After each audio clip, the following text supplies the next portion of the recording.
Hello दोस्तों, welcome to phone study.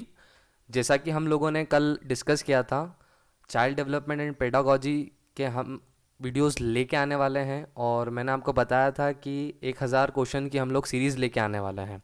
तो आज हमारा पहला दिन है और हम लोग आज टोटल 20 क्वेश्चंस देखने वाले हैं। और ऐसे हर रोज़ हम लोग 20 क्वेश्चन करेंगे।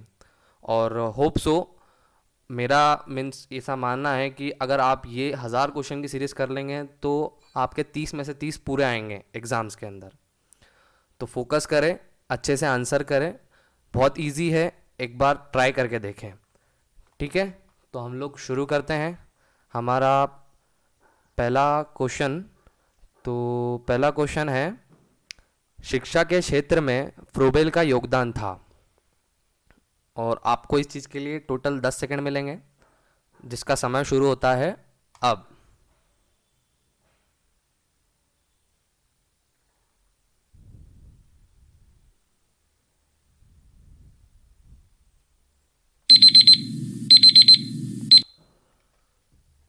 तो इसका आंसर है किंडरगार्टन पद्धति। तो क्वेश्चन के अंदर हम लोगों ने फ्रोबेल के बारे में बात की है। अच्छा, फ्रोबेल है, ऐसे बहुत सारे और भी दूसरे दूसरे साइंटिस्ट हैं। हम लोगों को उनकी जितने भी उन्होंने जितने काम किए हैं चाइल्ड डेवलपमेंट एंड पेडागोजी के अंदर, तो उसके बारे में हम लोगों को पढ़ना है। और हम लोग इस उन क्वेश्चंस में देखेंगे कि उन लोगों के अलग अलग तरह के आविष्कार कैसे क्या हैं, उन लोगों ने कैसे इन चीज़ों पे आविष्कार किए हैं, और उसी से रिलेटेड क्वेश्चंस रहेंगे। तो फ्रोबेल का योगदान था कि उन्होंने किंडरगार्टन पद्धति हमको प्रोवाइड की थी। ठीक है, तो अब अगला क्वेश्चन देखते हैं हम लोग। Now time start. बुनियादी शिक्षा योजना के पाठ्यक्रम में निम्नांकित विषय सम्मिलित थे।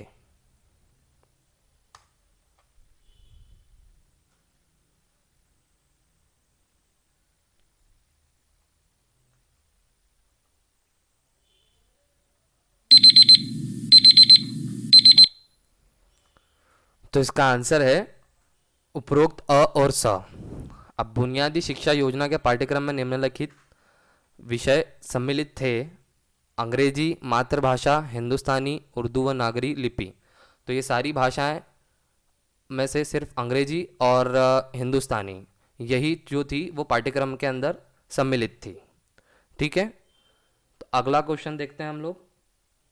क्वेश्चन नंबर 3, यथार्थवाद बालक को मानता है। आपके पास में टोटल 10 सेकेंड है आंसर करने के लिए।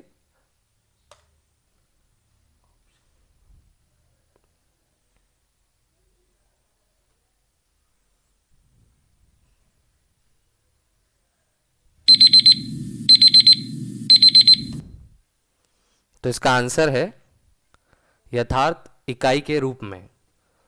इसके चारों ऑप्शन: एक आदर्श इकाई, शिक्षा का साधन, यथार्थ इकाई के रूप में, और शिक्षा का केंद्र। यथार्थवाद बालक को मानता है, इसका आंसर यथार्थ इकाई के रूप में होगा।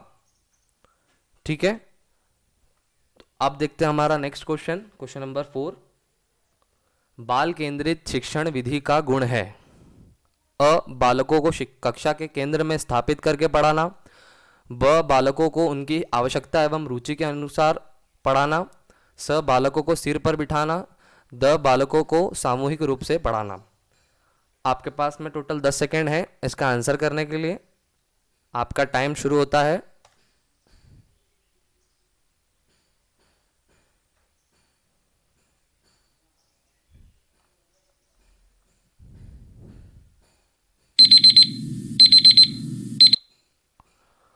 तो इसका आंसर है बालकों को उनकी आवश्यकता एवं रुचि के अनुकूल पढ़ाना।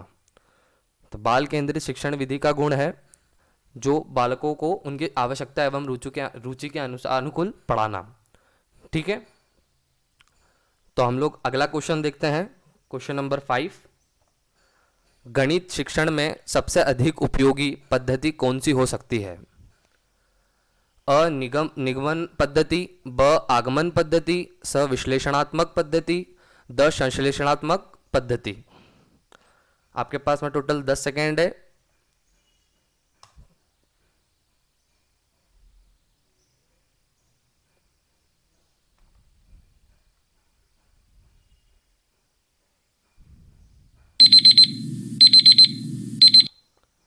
इसका आंसर है आगमन पद्धति। तो निगमन पद्धति, विश्लेषणात्मक पद्धति और संश्लेषणात्मक पद्धति ये एक अलग पद्धति है जो हमारी गणित शिक्षण में इस्तेमाल नहीं होती। गणित शिक्षक में सबसे अधिक उपयोगी पद्धति आगमन पद्धति होती है। ठीक है, नाउ हमारा 6th क्वेश्चन हम लोग देखते हैं। गिजुबाई का शैक्षिक चिंतन का आधार क्या है? अ उच्च शिक्षा, ब माध्यमिक शिक्षा, स ग्राहक शिक्षा, द शिशु शिक्षा। आपके पास में हर बार की तरह 10 सेकेंड है।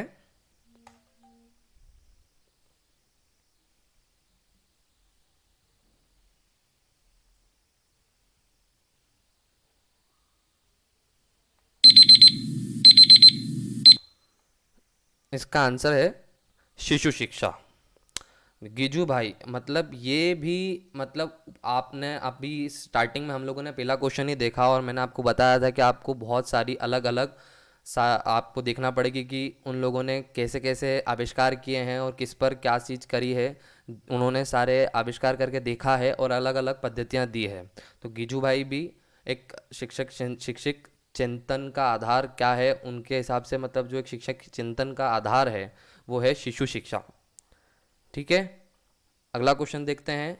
7th क्वेश्चन, पाठ्य पुस्तकों को बदलना चाहिए क्योंकि अ अध्यापक एक ही पुस्तक पढ़ते हुए उबने लगता है, ब नए लेखकों को लिखने का अवसर मिलता है, स ज्ञान का नवीनीकरण होता है, द विभिन्न प्रकाशकों को भी अवसर मिल जाता है। तो आपके पास में 10 सेकेंड है।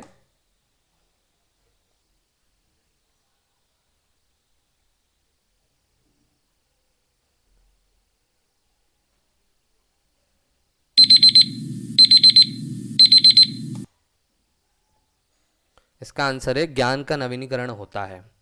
अब हम लोग देखते हैं कि ये सारे ऑप्शंस किस तरीके से अलग हैं। अध्यापक एक ही पुस्तक पढ़ते हुए उबने लगता है, अब ये तो पॉसिबिलिटीज़ हो नहीं सकती है, ऐसा हो नहीं सकता है। ठीक है, क्योंकि पाठ्य पुस्तकों को बदलने का ये कोई कारण नहीं होता। ठीक है, दूसरा है नए लेखकों को लिखने का अवसर मिलता है, तो वो तो ऐसे भी मिलता है।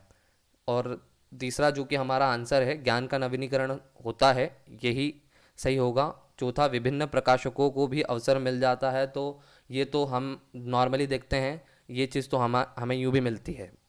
ठीक है, नाउ अपन अगला क्वेश्चन देखते हैं, क्वेश्चन नंबर 8। डीवी सीखने का आधार किसे मानते थे? अ क्रियाओं को, ब आत्मा को, स बुद्धि को, द ज्ञानेंद्रियों को। आपके पास में 10 सेकेंड है।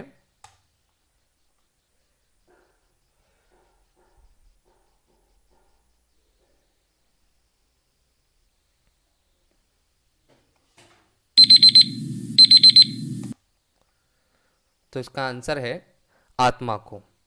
डीवी फिर से एक साइंटिस्ट हैं जिन्होंने काम किया है चाइल्ड डेवलपमेंट एंड पेडागोजी के ऊपर। तो उन्होंने किस चीज़ को आधार माना है? सीखने का। क्रियाओं को, आत्मा को, बुद्धि को, ज्ञानेंद्रियों को। तो इसका आंसर है आत्मा को। इसका प्रयोग उन्होंने किया था और जिसमें उन्होंने आधार माना आत्मा को। चलो ठीक है, हम लोग देखते हैं अगला क्वेश्चन, क्वेश्चन नंबर 9।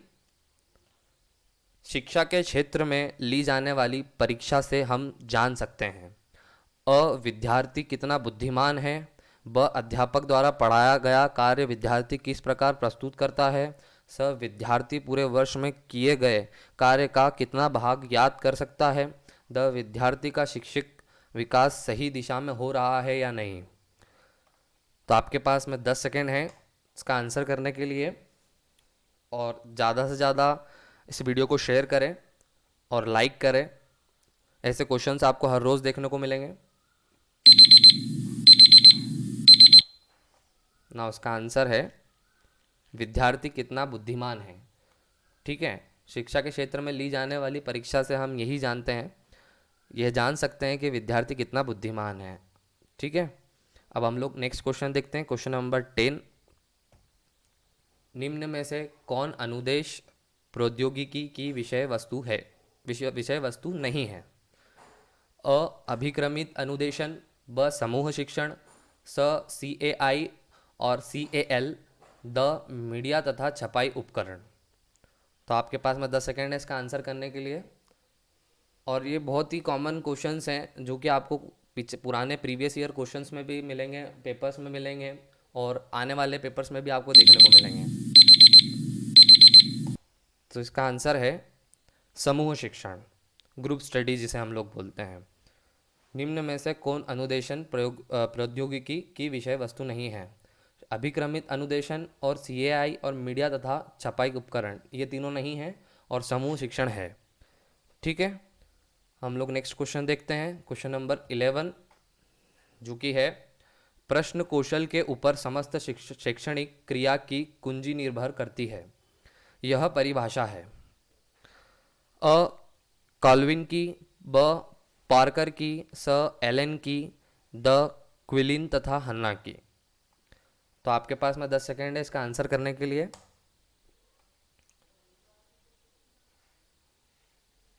ऐसी और भी दूसरी परिभाषाएं आपको देखने को मिलेगी जिनके बारे में आपको पता होना चाहिए, और ये चीज़ें पूछते हैं। तो इसका आंसर है पार्कर की। ये सारे साइंटिस्ट के नाम हैं, कॉल्विन, पार्कर, एलन, क्विलिन तथा हन्ना। इन सब के बारे में आपको पता होना चाहिए। तो आपका ये जो परिभाषा है, प्रश्न कौशल के ऊपर समस्त शैक्षणिक क्रिया की कुंजी निर्भर करती है, यह परिभाषा पार्कर ने दी थी। इसके बारे में आपको याद होना चाहिए। ठीक है, अब हम लोग देखते हैं next question, question number 12। Skinner 1928 ने नैमित्तिक अनुबंधन संबंधी प्रयोग किस पर किया? अ बिल्ली पर, ब चूहे पर, स कुत्ते पर, द बंदर पर।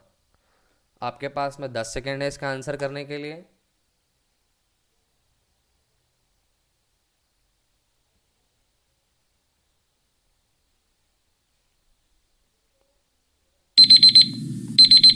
ठीक है, अब हम लोग आंसर देखते हैं इसका।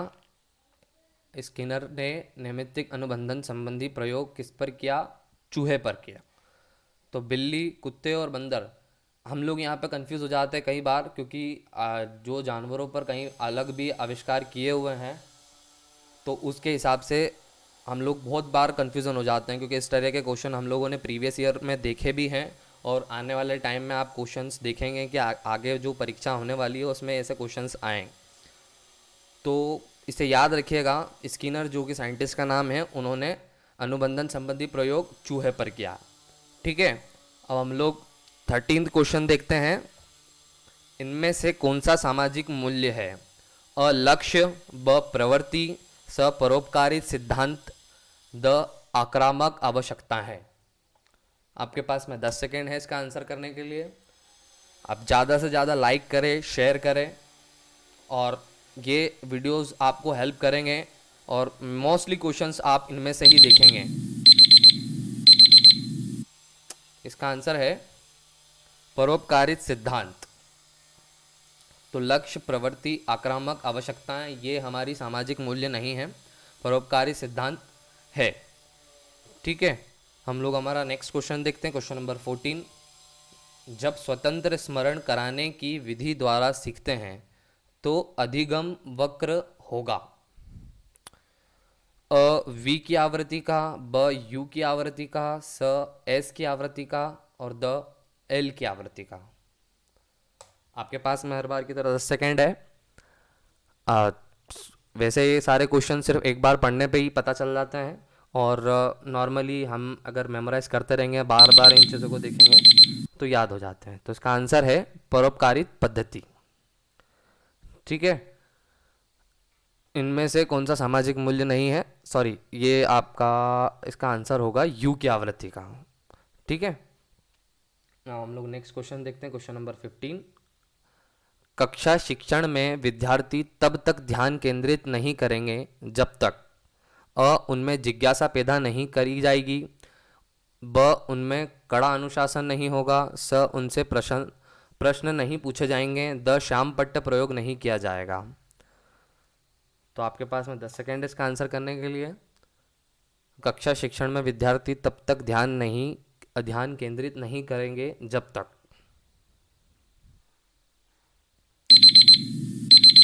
ना, हम लोग देखते हैं इसका आंसर, वो है उनमें जिज्ञासा पैदा नहीं की जाएगी।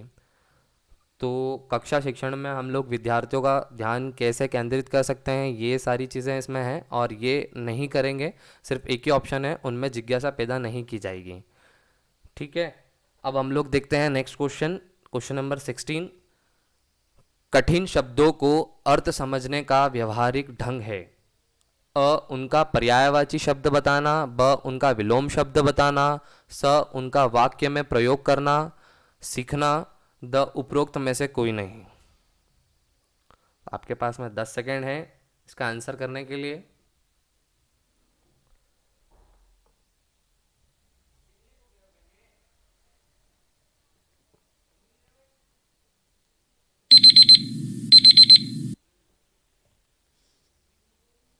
उनका पर्यायवाची शब्द बताना।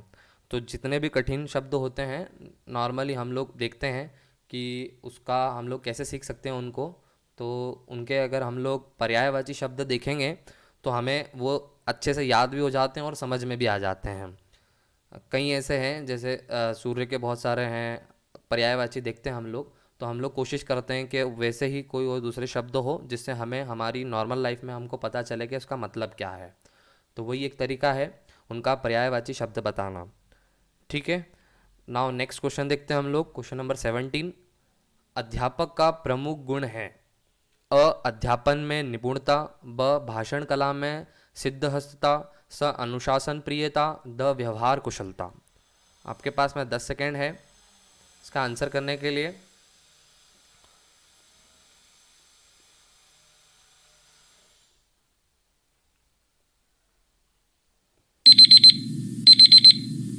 ना, इसका आंसर है व्यवहार कुशलता। तो अध्यापक के गुण हैं, उनमें से एक गुण व्यवहार कुशलता भी है। अध्यापन में निपुणता, भाषण कला में सिद्धहस्तता, अनुशासन प्रियता, ये इसका आंसर नहीं होगा। तो व्यवहार कुशलता ये एक गुण है। हमें गुणों के बारे में भी पता होना चाहिए अध्यापक के और छात्रों के, तो उनसे भी क्वेश्चंस बनते हैं। ठीक है, अब हम लोग नेक्स्ट क्वेश्चन देखते हैं, क्वेश्चन नंबर 18। कक्षा में किसी छात्र द्वारा दिए गए गलत उत्तर को सुनकर अन्य छात्र हंस पड़ते हैं।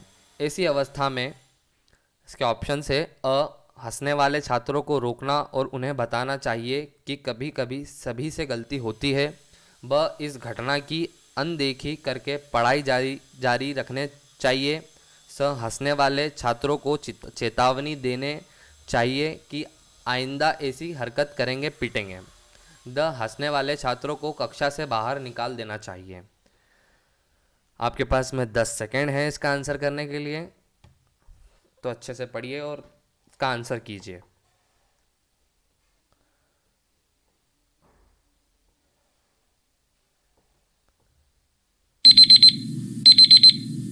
तो इसका आंसर है, हंसने वाले छात्रों को रोकना और उन्हें बताना चाहिए कि कभी कभी सभी से गलती होती है।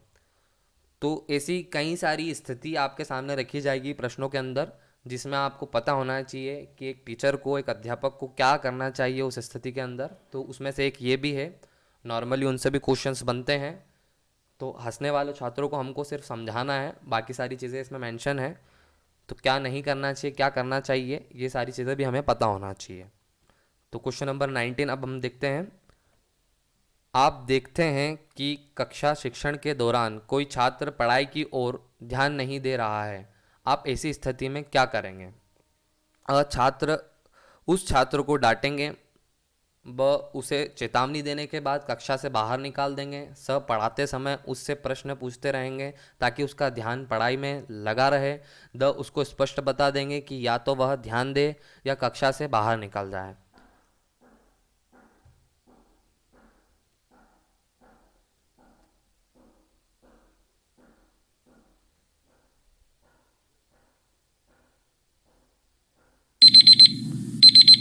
आपके 10 सेकंड पूरे हो गए ना। उसका आंसर है, उसको स्पष्ट बता देंगे कि या तो वह ध्यान दे या कक्षा से बाहर चला जाए। तो नॉर्मली जो शिक्षण के दौरान छात्र पढ़ाई की ओर ध्यान नहीं दे रहे हैं, तो उनका कक्षा के अंदर कोई काम है भी नहीं।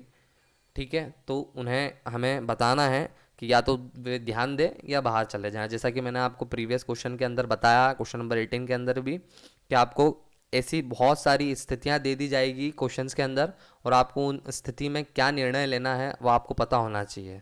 ठीक है। नाउ क्वेश्चन नंबर 20 देखते हैं, आज का लास्ट क्वेश्चन है, तो आप इसका आंसर कैसे करते हैं। संकोची और शर्मीले छात्रों को कक्षा के शिक्षण कार्य में भाग लेने की प्रेरणा देने का उपाय यह है कि अ उनको गृह कार्य से मुक्त रखा जाए, ब उनको कक्षा में अपनी रुचि के विषय पर कुछ बताने को प्रोत्साहित किया जाए, स यदि वह किसी प्रश्न का उत्तर ना दे सके तो उन्हें शर्मिंदा किया जाए, द उनको विशेष स्नेह दिया जाए। इसके पास में आपके पास में फिर से 10 सेकेंड है, लास्ट क्वेश्चन है।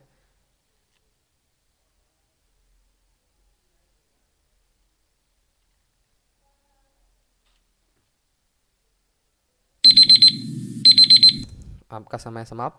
इसका आंसर है उनको विशेष स्नेह दिया जाए। तो जो नॉर्मली फिर से वो स्थिति मैंने आपको जो बताया वही है, संकोची और शर्मीले छात्रों को कक्षा के शिक्षण कार्य में भाग लेने की प्रेरणा देना है, तो उनको हमें अच्छे से समझाना पड़ेगा, अच्छे से बताना पड़ेगा, क्योंकि वो नॉर्मली संकोच करते किसी चीज़ के लिए। तो ये थे आप आज के 20 क्वेश्चंस। तो आप हमें बताइएगा कि आपको ये वीडियो कैसा लगा, और आप जब भी ये वीडियो देखें तो आप कोशिश कीजिएगा कि आप क्वेश्चंस देखें, और जैसा कि आपको जो टाइमर दिया हुआ है उस 10 सेकंड के अंदर आप आंसर कमेंट बॉक्स के अंदर लिखें, जिससे आपकी अच्छी आदत भी बन जाएगी, और एक टेस्ट सीरीज़ की तरह आपको ऐसा लगेगा कि हम लोग कोई टेस्ट सीरीज़ दे रहे हैं। तो ठीक है, आप इस वीडियो को ज़्यादा से ज़्यादा शेयर करें, लाइक करें, और ये वीडियो देखने के लिए आपका बहुत बहुत धन्यवाद। Thank you for watching, like share and subscribe.